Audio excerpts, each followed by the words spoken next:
예배할 때 아버지, 이 예배가 주님을 향한 예배가 되게 하여 주옵소서. 주님의 영광만 나타나는 귀한 예배 되게 하여 주시옵소서. 하나님 오늘 이 예배 가운데 우리 주님을 만나기를 원합니다. 오늘도 이 예배 가운데 우리 주님만이 전부 되기를 원합니다. 하나님 이 시간 주님만이 우리 마음에 1등 되어 주옵소서. 하나님, 또한 예배 가운데 우리의 모든 것들을 주님 앞에 드리오니 하나님, 우리의 간구와 우리의 소망과 우리의 소원이 하나님의 그 뜻이 될 수 있도록 또한 주님께서 인도하여 주시옵소서. 하나님께 드린 예물도 귀하게 받으시고 이 예물을 통하여 하나님의 나라와 하나님의 복음 사역에 사용되어질 수 있도록 주님께서 또한 축복하여 주옵소서. 오늘 하나님의 그 말씀이 하나님의 음성으로 들리게 하여 주시옵소서. 예수 그리스도 이름으로 기도드렸습니다. 아멘. 오늘 같이 보실 하나님의 말씀은요, 로마서 10장 9절에서 13절까지 말씀입니다. 로마서 10장 9절에서 13절까지입니다. 저희가 한 절씩 교독하고요, 13절 말씀은 같이 읽도록 하겠습니다. 내가 만일 내 입으로 예수를 주로 시인하며 또 하나님께서 그를 죽은 자 가운데서 살리신 것을 내 마음에 믿으면 구원을 받으리라.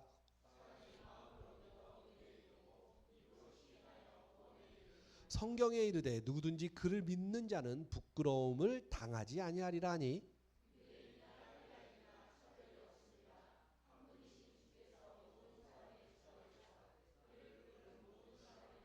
같이 읽겠습니다. 누구든지 주의 이름을 부르는 자는 구원을 받으리라. 아멘. 오늘 말씀을 통해서요, 성화 13번째 책임이라는 제목으로 함께 말씀을 나누겠습니다. 오늘까지 성화에 대한 말씀을 마치려고 합니다. 좋대네요.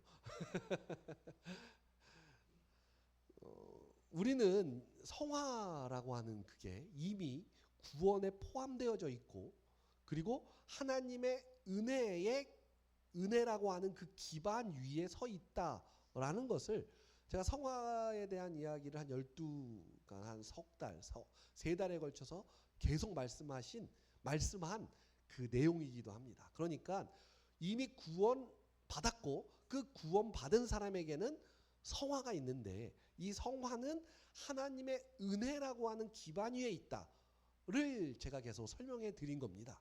그런데 이 하나님의 은혜, 또 하나님의 사랑, 이런 것만 강조되면 우리한테는 아무런 책임도 없는가? 난 아무런 할 일이 없나? 뭐 어차피 하나님의 은혜대로 된다면, 하나님의 사랑 안에 있다면 나에게는 아무런 책임도 없지 않을까? 라고 생각할 수 있다는 것이죠.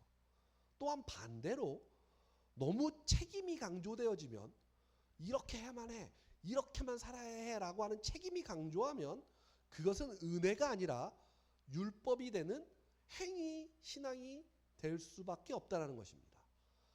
그러니까 구원은 하나님의 은혜로 인해서 우리가 이루어지는데, 그 구원 받아서 그 은혜 위에서 내가 늘 성화되어져 가고 있는데, 이 은혜와 사랑만 계속 우리에게 부각이 되면 난 아무런 책임이 없는 사람, 어차피 하나님이 마음대로 해주실 거잖아, 하나님이 뭐 어차피 다 용서해 주실 거잖아, 하나님이 어차피 다 모든 걸 해결해 주시는데 라고 하는 마음이 들든가, 아니면 나에게 자꾸 책임이 강조되어지면 내가 이렇게 해서 구원을 얻어야 해, 내가 이런 모습을 보여야만 내가 구원을 받을 수 있어, 내가 이런 마음을 먹어야 성화 가운데 있어 라고 하는 행위 구원, 그러니까 율법주의적으로 우리가 빠져들 수 있다는 것이죠.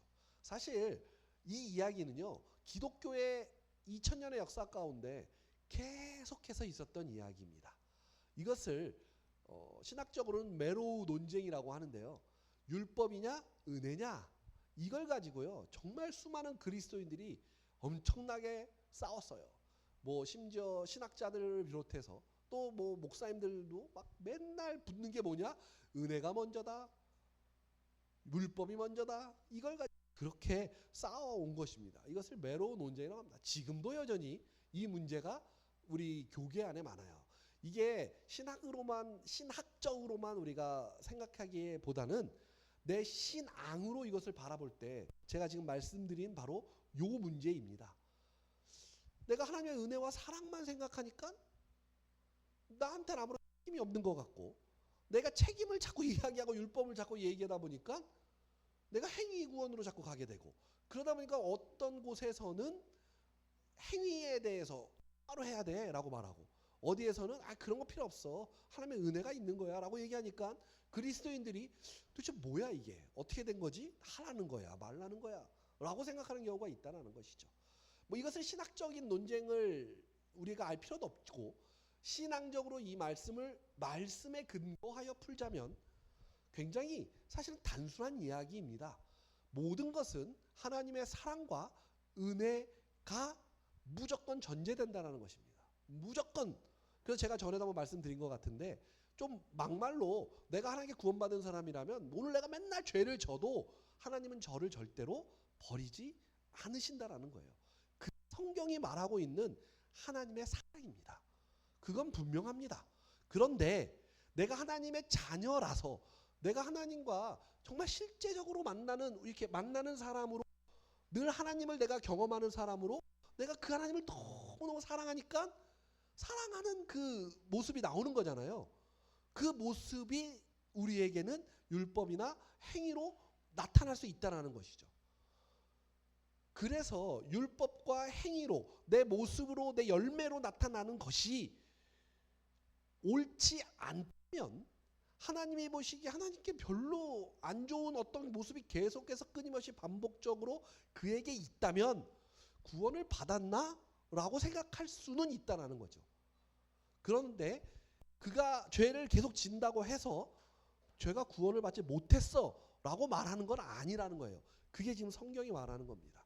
그래서 이 성화라고 하는 과정이 우리에게 사실은 신앙 가운데 굉장히 어려운 부분들이에요. 왜냐하면 내가 하나님을 믿고 자녀가 되었는데 맨날 왜 이렇게 죄를 지을까? 난 맨날 왜 이렇게 고난이 나에게 있는 걸까? 도대체 왜 하나님 믿으면 좀 인생살이가 좀 편안해야 되는데 왜 이렇게 인생살이가 맨날 피곤한 일 연속일까? 라고 생각을 하면 내가 하나님 앞에 똑바로 하지 않아서 그런 것 같다 하고, 책임과 율법이 또 우리한테 이렇게 확 올라오잖아요. 또 반대로 또 우리가 막 살다가 보면 갑자기 어느 날 진짜 어려운 일이 빵 오면 어떤 생각이 제일 먼저 들어요? 내가 죄 졌나? 내가 하나님 앞에 뭘 잘못했나? 이렇게 생각을 한다니까요. 뭐 저도 똑같아요. 저도 목사지만 어떤 어려운 일이 갑자기 팍 오면 순간적으로 저도 내가 뭔 죄를 졌나? 내가 하나님 앞에 뭘 밉보였나? 이런 마음이 들어요. 근데 이거는 현실이에요. 그러니까 우리가 이 땅을 살아갈 때 그 모습은 그렇게 될 수밖에 없다라는 겁니다. 그렇다면 우리가 무엇을 알아야 하느냐? 무엇을 이해해야 되느냐? 이것은 하나님의 큰 성화라는 과정 가운데에서는 당연한 거구나. 그래서 나는 하나님의 사랑과 하나님의 그 모든 것은 나를 자녀 만들기 위해서 지금 나에게 주시는 하나님의 사랑의 표현이구나. 그런데 내가 이것을 감당하지 못하게 하시는 것이 아니라 하나님의 열심으로, 하나님이 주신 성령으로 내가 이 일을 충분히 감당할 수 있구나. 그러니 나는 이것에 내 마음을 빼앗기지 말고 하나님께만 시선을 맞춰야겠구나 라고 생각하는 것이, 우리가 성화라는 것을 명백하게 말씀을 통해 알고 하나님을 안 성도들의 모습이 될 거라는 것입니다. 사실은 이 이야기를 제가 3개월 동안 계속 말씀드린 거예요. 그래서 오늘은 그 중에 제일 중요한 책임에 대한 이 말씀을 끝마치고 싶은 이유 중에 하나이기도 합니다.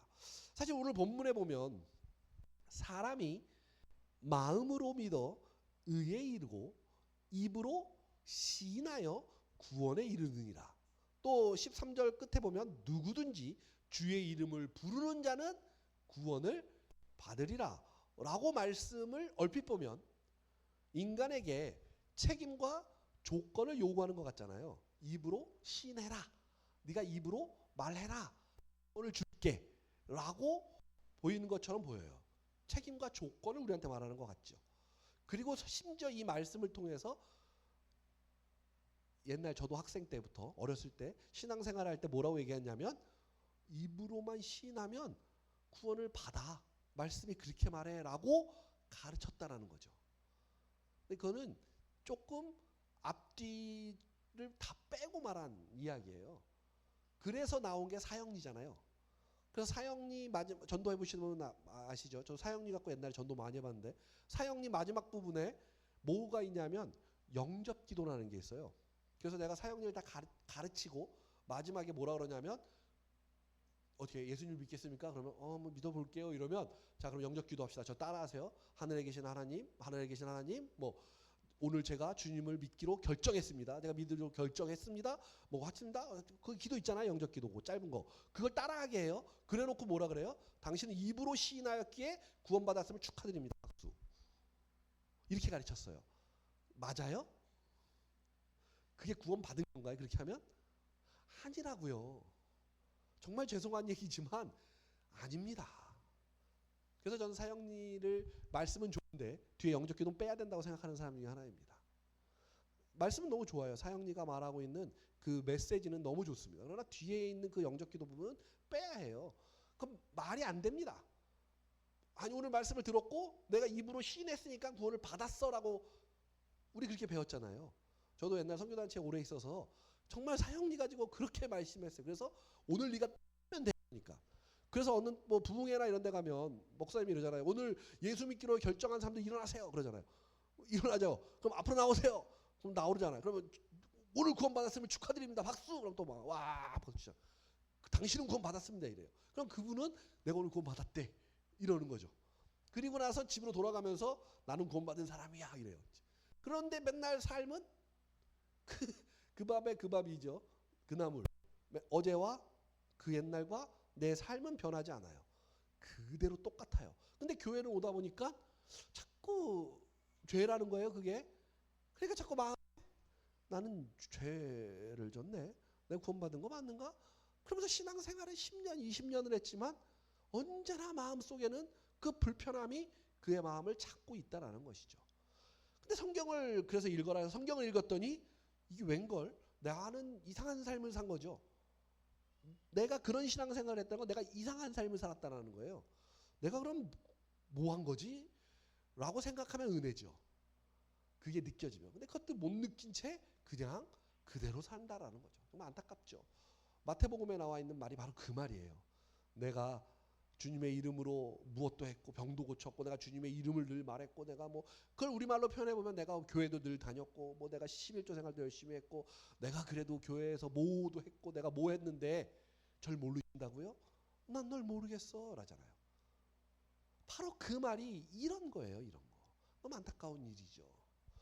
이 문제가 왜 벌어지냐? 왜 이런 일들이 벌어지냐? 바로 아까도 말씀드렸던 그 메로 논쟁이라고 하는 하나님의 은혜와 사랑이냐 내 법이냐가 우리가 매우 헷갈리기 때문에 그래요.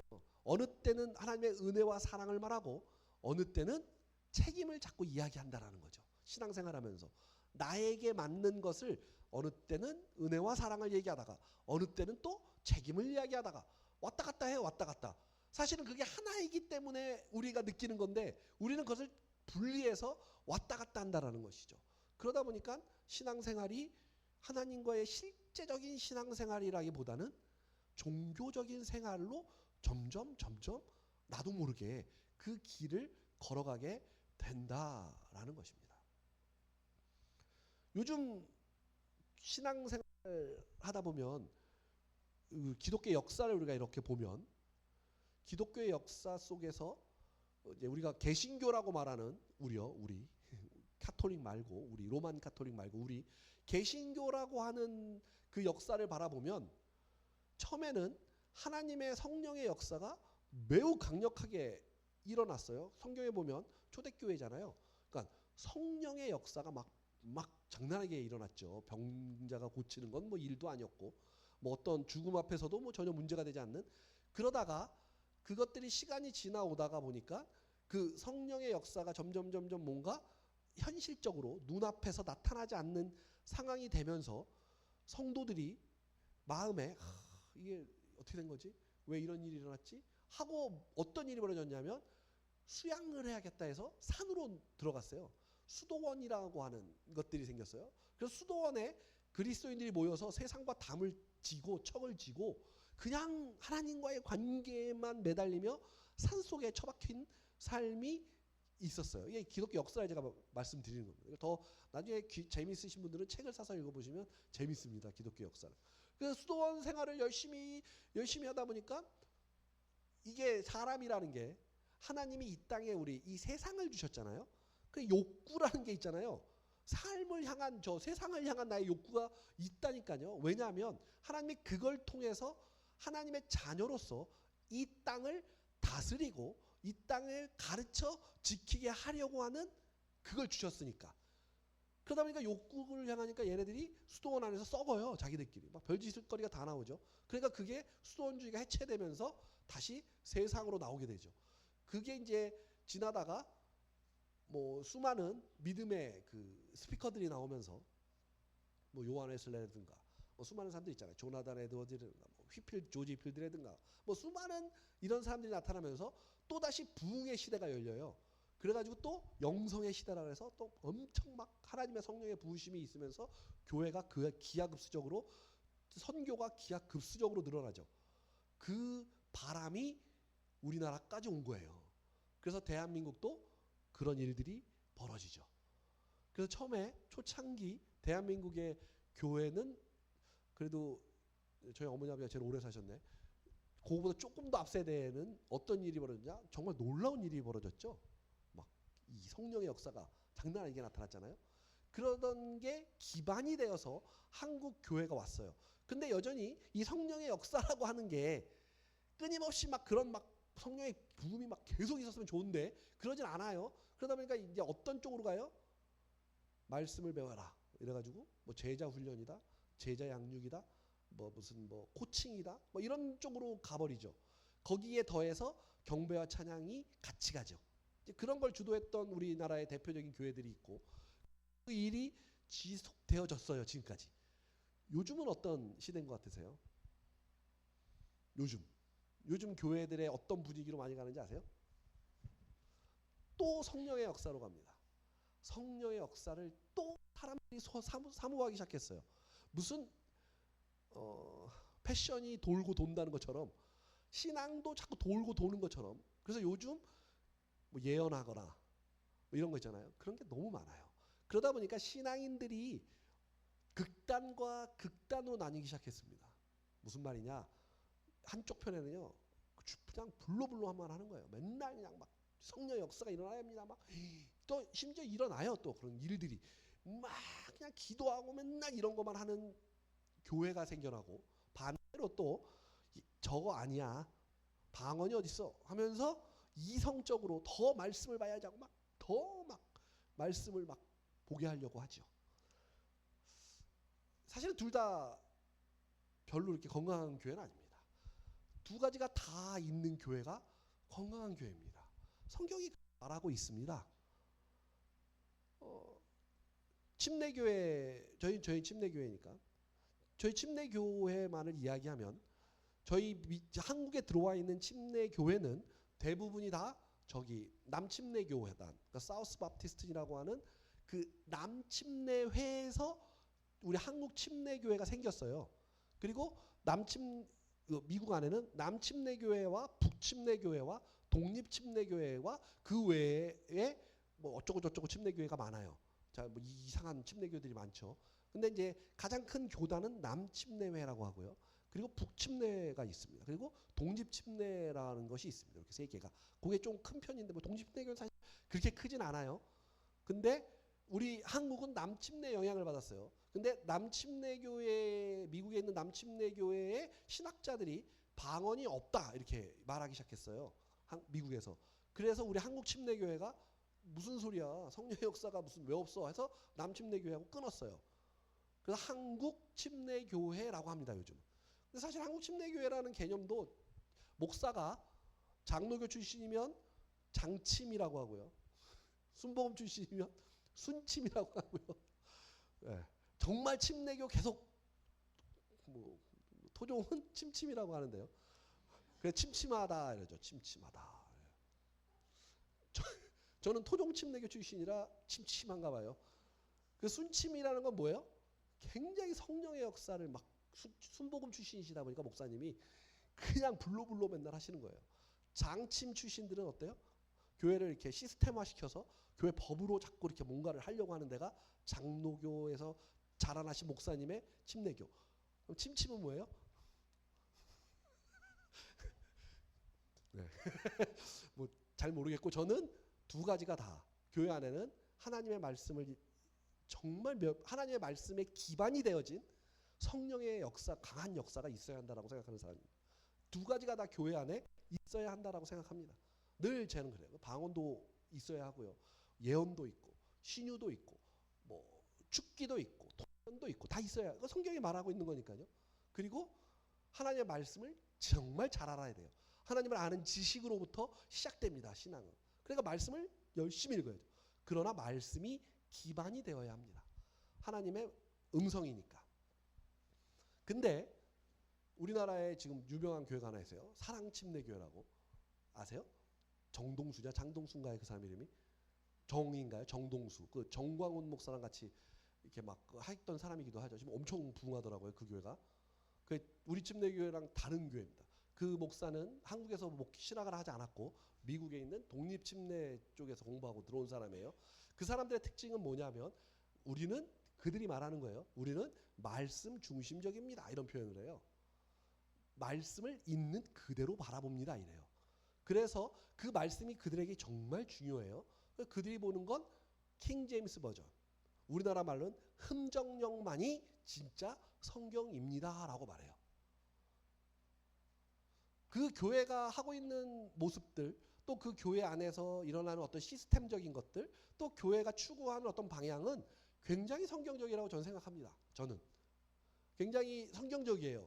근데 정말 변하지 말아야 되는 진리가 변했죠. 뭘까요? 그게. 바로 성경이 킹 제임스 버전만 성경입니다. 라고 말하는 거예요. 뭐 그렇게 말할 수도 있어요. 우리가 좀 좋게 봐줘서. 그런데 뭐 그래요? 다른 교회들이 보고 있는 성경은 다 사단의 공간에 속고 있습니다. 자, 이 말은 무슨 말이에요? 진해 교회만 하나님의 말씀을 그대로 갖고 있고 나머지 모든 대한민국에 있는 교회들은 다 가짜라는 거잖아요. 이게 문제입니다. 그 이단이죠. 그걸 우리가 바로 이단이라고 합니다. 제가 또 얘기해 드릴게요. 이단과 사이비의 차이점이 뭐라고요? 이단은 우리랑 너무 똑같아요. 말씀도 똑같이 봐요. 근데 진리를 하나씩 두 개씩 왜곡시키는 걸 이단이라고 하는 거예요. 알고 있는 뭐 신천지 이런 애들은 뭐라 그래요? 사이비. 왜? 걔들은 사이비예요. 이단도 아니죠. 걔들은 사이비라 그래요. 그럼 우리나라에 있는 이단이라고 우리가 말할 수 있는 게 어떤 것들이 있을까요? 여호와의 증인 뭐 이런 것들, 뭐 제7일 안식일교 또는 뭐 이런 사랑 뭐 침례교회 뭐 이런데 또 뭐 여기 누구죠? 여기 이분 성함이 여기 오금동에 있는 분인데 아 이거 유튜브에 나가니까 안 되겠구나. 말하면 이름을 말하면 안 되겠네. 있습니다. 요 옆에. 네. 그리고 뭐 베레아 같은 운동하는 사람들. 네. 그리고 신사도 운동을 하지만 조금 자기가 약간 뭔가 다른 교회들을 이렇게 잘못됐다고 말하는 사람들. 이런 사람들은 진리를 조금 왜곡시키는 거죠. 근데 그 안에서 보면요. 그게 굉장히 좋아 보여요. 그러니까 왜냐하면 보여지는 시스템이나 그들이 하는 행태가 우리들 마음을 되게 세상 교회하고는 달라. 뭔가 이 교회는 진짜 뭔가 하나님을 위해서 뭔가 하는 것처럼 보여. 라고 보인다니까요. 이게 바로 책임에 대해서 보이는 거예요. 뭔가 사람들이 해내는 그 책임이 우리 해내는 어떤 그 율법적인 게 너무 보기에 좋아 보여요. 그러니까 이게 옳은 거야 라고 생각한다니까요. 근데 사실은 그게 아니죠. 그래서 신앙은 우리가 하나님 안에서 하나님이 우리한테 무언가를 원하고 바라고 뭔가를 해내기를 바라시지 않는다라는 거예요. 신앙은 온전히 하나님의 그냥 그 은혜 가운데 존재한다라는 것을 우리가 명확하게 알아야 합니다. 우리가 잘 알고 있는 포도나무의 비유가 있죠. 요한복음 15장 5절에서 7절 말씀을 한번 볼까요? 나는 포도나무요 너희는 가지라.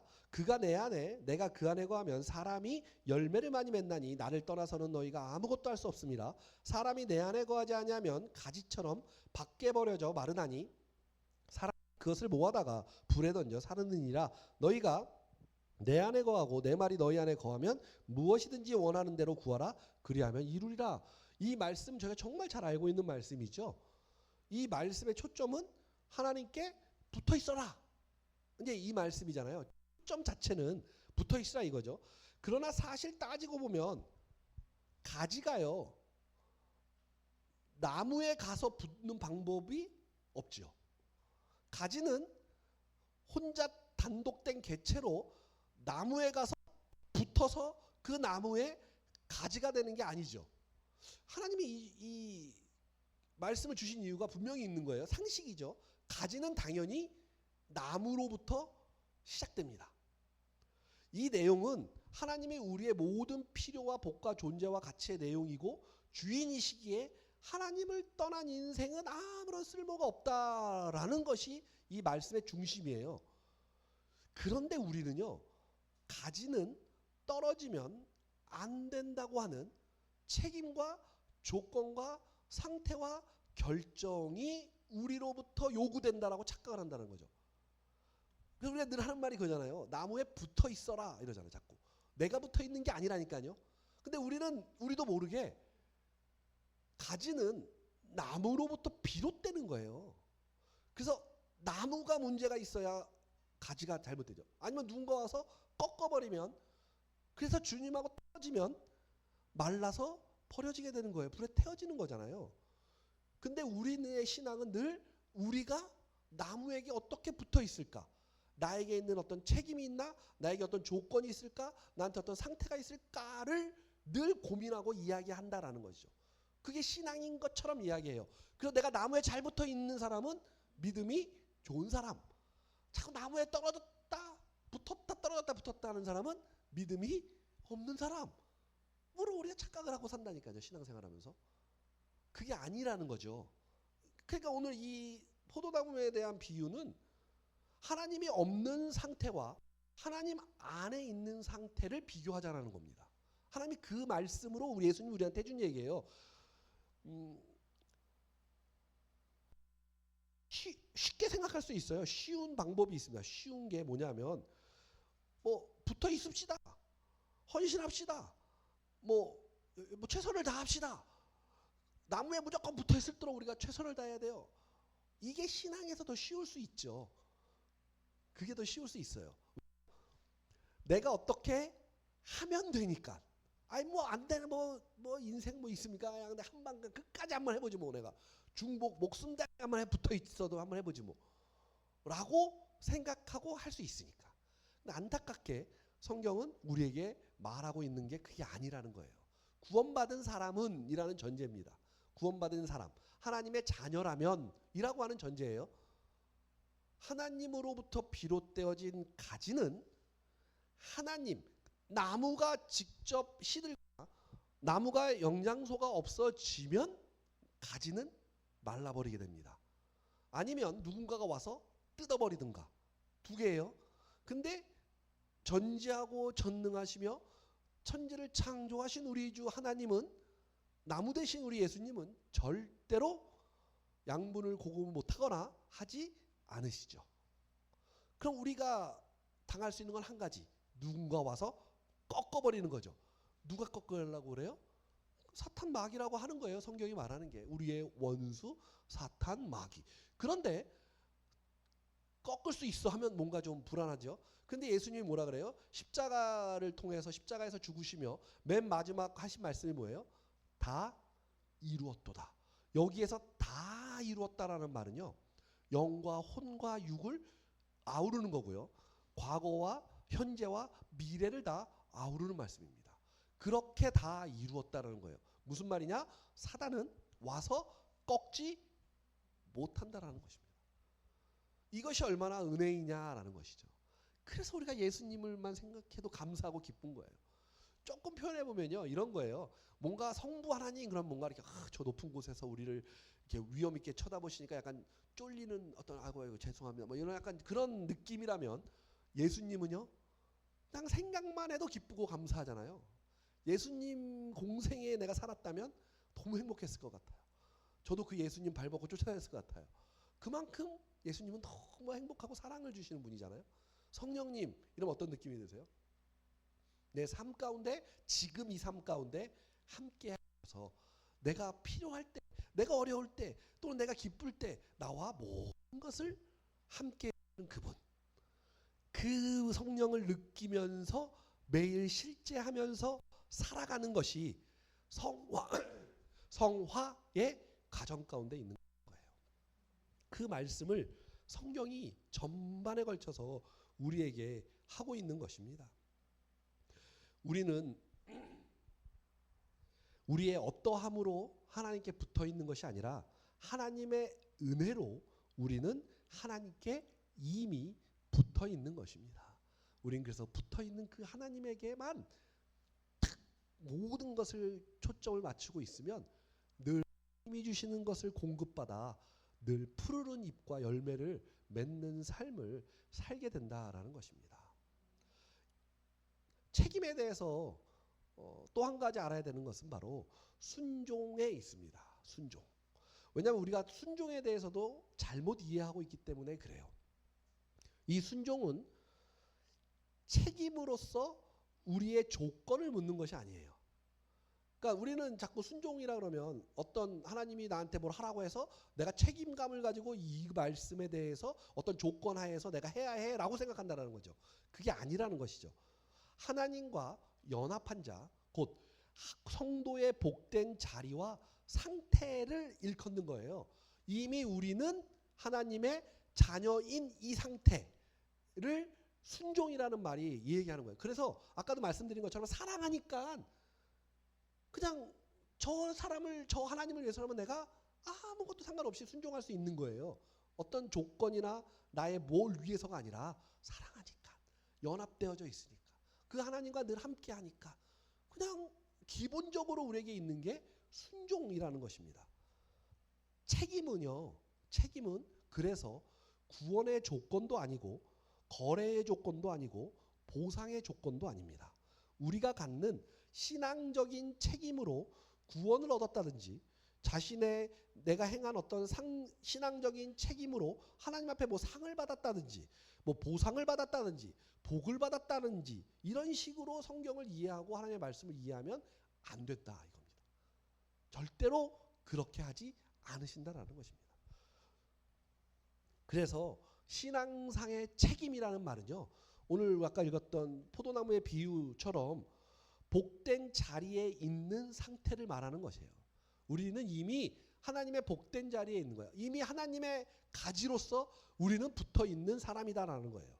그렇기에 책임은 하나님이 원하시는 목표와 내용에 관한 거예요. 그래서 이 나무가 나에게 붙어 있는 이 가지가 푸른 잎을 내고 열매를 맺는 하나님이 원하는 목표와 하나님이 생각하는 그 내용에 관한 것이 바로 책임이라는 거예요. 순종이고 내가 이걸 통해서 무엇을 얻고 내가 무엇을 해서 구원을 얻고 내가 하나님의 어떤 조건하에 움직이는 게 아니라 내가 이미 하나님에게 붙어있는 가지니까 하나님이 원하시는 이 나무가 내야 하는 열매 하나님이 원하시는 내 나무가 가지고 있는 잎사귀를 내는 것 그게 순종이고 우리의 책임이 된다는 것입니다. 하나님이 우리를 인도하시고 우리를 몰고 가시는 것을 누리면 되는데 우리는 그것을 자꾸 책임이라고 합니다. 그런데 그건 책임이 아니라 어찌 보면 실상은 그게 바로 은혜라는 것이에요. 그러니까 하나님의 가지인데 내가 열매를 내고 내가 잎사귀를 내려면 가지의 힘으로 하나요? 아니요. 나무의 힘으로 하는 거예요. 나무가 공급해주고 나무가 주는 것에 의해서 열매를 맺고 그 잎사귀가 풀어지는 거잖아요. 그것처럼 우리의 인생과 삶이 하나님이 이끌어 가시는 대로 그냥 거기에 순종하고 그걸 따라가고 그걸 바라보고 그 열심과 사랑에 우리가 매몰되면 그 삶을 누릴 수 있게 된다라는 것입니다. 성화에는 그래서 누리는 것입니다. 그리고 그게 은혜라는 거예요. 하나님의 사랑과 은혜를 누릴 수 있는 것, 그게 바로 성화의 핵심이며 신앙, 은혜의 핵심이다라는 것입니다. 책임을 지고 순종하면 복을 얻고 승리하는 것이 아닙니다. 모든 것을 준비해 놓으신 하나님이 우리를 복과 순종과 구원으로 인도하시는 것입니다. 우린 그 인도하심에 순종하는 거에 우리의 책임이라고요. 그게 우리의 책임이라는 거예요. 이런 까닭에 이 은혜를 이해하고 누리는 자의 상태를 가르쳐 우리가 아까 책임이라고 이해하면 된다는 거예요. 은혜와 책임의 관계를 정말 잘 이해해야 합니다. 히브리서 12장 11절에 보면 무릇 징계가 당시에는 즐거워 보이지 않고 슬퍼 보이나 후에 그로 말미암아 연단받은 자들은 의와 평강의 열매를 맺느니라. 징계가 이러니까 굉장히 싫잖아요. 징계가 왜 굳이 징계라고 해놨는지 모르겠습니다. 원어로는 파이데이아 이렇게 말합니다. 뭔지 아세요? 훈련이라고 합니다. 양육, 교정하다 이런 뜻으로 사용할 수 있어요. 왜 한글 성경에서 굳이 징계라고 표현했는지 모르겠지만 무릇 훈련이, 무릇 양육이 이렇게 표현하는 것이 맞다라는 것이죠. 하나님은 우리를 훈련시키십니다. 그리고 그 훈련이 바로 성화입니다. 자녀 만들기 하시는 거예요. 자녀 만들기. 요약하면 세 가지로 책임이라는 것에 대한 요약을 할 수가 있습니다. 첫째, 책임이란 구원을 얻는 조건이 아닙니다. 책임이란 구원을 얻는 조건이 아닙니다. 두 번째, 책임은 하나님이 원하시는 목표이자 내용입니다.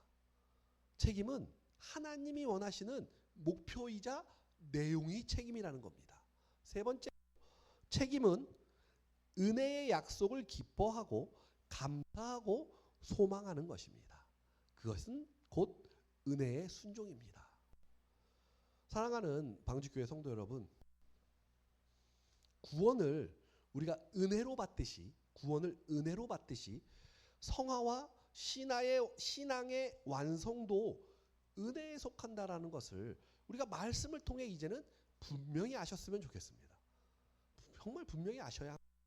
이 은혜를 주시는 하나님의 사랑을 분명히 알아야 기독교 신앙이 궁극적으로 추구하고 있는 하나님을 기뻐하고 하나님을 사랑할 수 있습니다. 이것을 이해해야 우리가 하나님을 기뻐하고 하나님을 사랑할 수 있는 겁니다. 이것이 신앙입니다. 하나님을 사랑해서, 하나님을 기뻐해서, 하나님의 명령을 따르며 하나님을 다른 무엇과도 바꾸지 않는 것이, 그것이 신앙입니다. 우리는 하나님이 복을 주시는 분이라고 생각할 때, 하나님이 복을 주십니다 할 때 그 복을 물질화시키고 내 신앙 행위가 전능하신 신에게 만족을 드려서 내가 소원하는 세상적인 복을 받아야 한다고 얼마든지 오해할 수도 있습니다. 그러나 하나님이 자신이 우리에게 복이시고, 하나님 자신이 우리에게 복이시고, 하나님 그 자신이 우리에게 상급이시고, 하나님 그 자신이 우리의 믿음이시고, 우리의 모든 것이 그 하나님으로 인해 실제되기를 바라고 계신다라는 것입니다. 종교적인 책임에 전전긍긍하지 마시고 하나님이 전부 되셔서 사랑하기에 마음껏 책임을 다해 늘 성장하는 성화의 가정 가운데 있는 저와 우리 성도님들이 되기를 주님의 이름으로 소원합니다. 우리는 모두 성화 가정 가운데 있습니다. 오늘도 하나님의 은혜 가운데 있습니다. 그 은혜 주시는 하나님을 높이고 그 은혜 주시는 하나님을 마음껏 잡으셔서 주시는 것들 누리며 살아가는 저와 우리 성도님들 되시기를 주님의 이름으로 축복합니다. 아멘. 이 시간 우리 함께 찬양하고 기도했으면 좋겠습니다. 나의 소망 되신 주를 바라봅니다. 다시 오실 나의 왕 그 예수님, 그 주를 기다립니다. 밤이나 낮이나 어제나 오늘도 영원히 주만 찬양하기를 원합니다. 괴롭고 슬플 때, 낭망하고 넘어져도 언제나 주만 찬양하기를 원합니다. 내가 바로 그 주님의 자녀이기 때문에 그렇습니다. 오늘도 하나님의 은혜와 사랑이 내 삶 가운데 넘쳐나기 때문에 그렇습니다. 하나님을 찬양하며 주님이 주시는 것 누리며 살아가는 믿음의 자녀 되겠습니다. 이제 우리 함께 기도하는 심정으로 찬양하고 함께 기도하도록 하겠습니다. 고백합니다. 나의 소망 되신 주, 주를 바라봅니다. 나의 소망 되신 주, 주를 바라봅니다.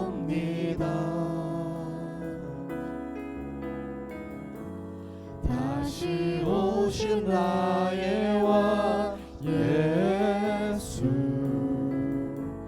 주를 한 번 더 고백하겠습니다. 나의 소망 되신 주, 나의 소망 되신 주,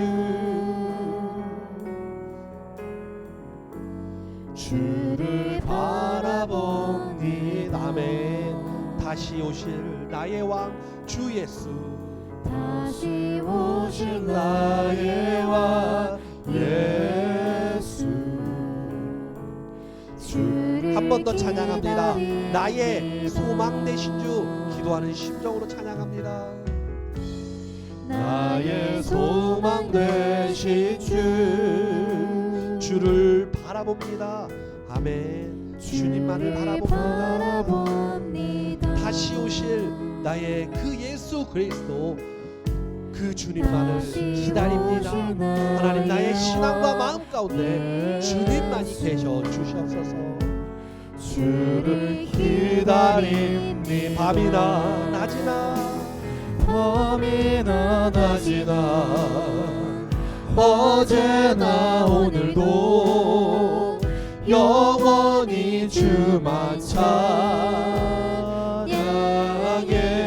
괴롭고 슬플 때, 외롭고 슬플 때, 낭망하여 넘어져도 언제나 주만 밤이나 낮이나 찬양해. 어제나 오늘도 우리를 영원히 주만 찬양하기를 원합니다. 밤이나 낮이나 어제나 오늘도 아멘. 영원히 주만 찬양해. 괴롭고 슬플 때, 낭망하여 넘어져도 언제나 주 밤이나 낮이나 어제나 오늘도 영원히 주만 찬양하기를 원합니다. 밤이나 낮이나 어제나 오늘도 영원히 주만 찬양해. 아멘. 괴롭고 슬플 때, 낭망하여 넘어져도 언제나 한 번 더 찬양합니다. 밤이나 낮이나 어제나 오늘도 나는 영원히 주님만을 찬양하기를 원합니다. 낮이나 어제나 오늘도 영원히 주만 찬양해. 아멘. 괴롭고 슬플 때, 낭망하여 넘어져도 언제나 이 시간 우리 함께 하나님 앞에 마음을 아파요 기도하도록 하겠습니다. 기도하시겠습니다. 사랑의 아버지 하나님, 온전히 주님의 은혜 가운데 있게 하여 주옵소서. 하나님 내가 언제나 주님의 자녀만 되기 가운데 있사오니 하나님의 그 믿음 가운데 주님만을 원하오니 하나님 내 심령과 삶이 언제나 주님만을 바라보게 하여 주옵소서. 하나님 언제나 주님만이 내 삶 가운데 전부되게 하시고 오늘도 그 믿음을 가지고 주님 앞에 나아가게 하시고, 그래서 주님이 기뻐하셨던 그 일, 하나님이 영원히 함께 하셨던 그 은혜 가운데, 하나님의 그 사랑 가운데 우리가 살아갈 수 있도록 주여 인도하시고 붙잡아 주시옵소서. 오늘 예배드리는 예배자들의 그 마음과 심령 가운데 온전히 하나님의 은혜만이 나타나게 하시고, 그래서 우리의 모든 목적은 하나님의 영광을 올려드리며 찬양하는 것이 우리의 삶이요 우리의 목적이 될 수 있도록 주여 인도하시고 붙잡아 주시옵소서. 하나님, 우리는 온전히 주님만을 바라봅니다. 하나님, 우리는 온전히 주님만을 의지합니다. 하나님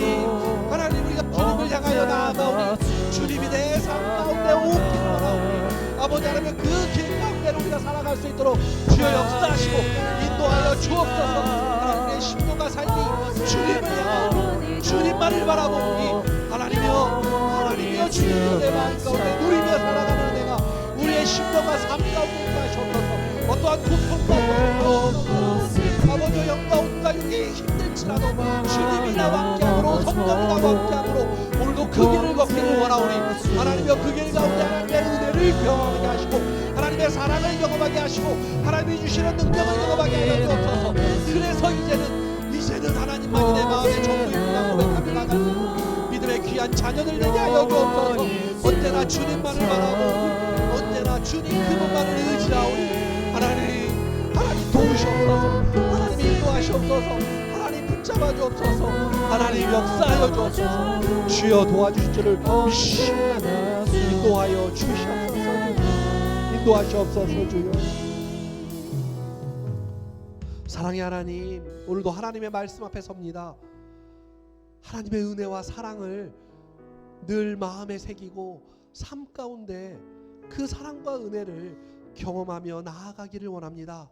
그래서 이제는 나의 고통과 나의 환경과 나의 어려움 가운데 내 시선을 빼앗기는 것이 아니라 온전히 우리 하나님에게만 시선을 맞추고 주님만 마음 가운데 받아들이고 그래서 그 주님이 원하시는 것들 가운데 순종하며 걸어가는, 그래서 성화의 가정 가운데 주님이 주시는 것을 누리며 살아갈 수 있는 모두가 되어질 수 있도록 주님께서 능력 주시고 힘 주시고 은혜로 함께하여 주시옵소서. 그런 축복을 예배드린 모든 자들에게 하나님께서 임하여 주시옵소서. 이제는 우리 주 예수 그리스도의 크신 은혜와 성부 하나님의 무한한 사랑과 성령 하나님의 감동감화 역사 위심이 지금부터 온전히 마음 가운데 주님만 가득 채우기를 원하는 우리 성도님들 머리 위에 주님 오시는 날까지 영원히 함께 하실지어다. 아멘. 주님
살아있다고 느낄 수 있네.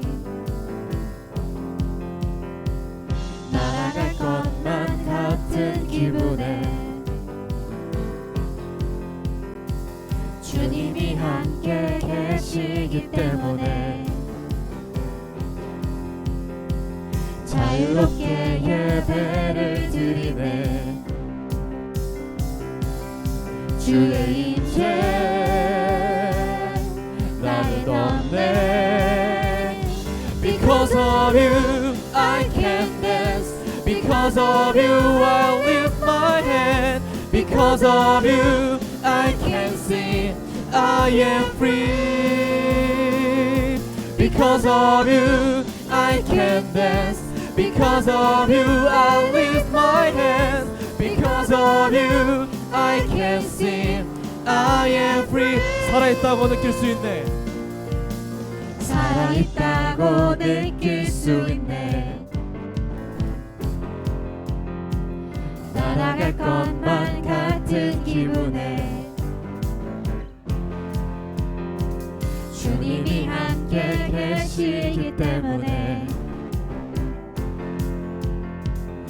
자유롭게 예배를 드리네. 주의 임재 나를 덮네. Because of you I can dance. Because of you I lift my hand. Because of you I can sing. I am free. Because of you I can dance. Because of you I lift my hand. Because of you I can sing. I am free. We're jumping. We're jumping, shouting, dancing, spinning, singing. There's freedom. We're jumping, shouting, dancing, spinning, singing. There's freedom. We're jumping, shouting, dancing, spinning, singing. There's freedom. We're jumping, shouting, dancing, spinning, singing. Because of you I can dance. Because of you I lift my hand. Because of you I can sing. I am free. Because of you I can dance. Because of you I lift my hand. Because of you I can sing. I am free.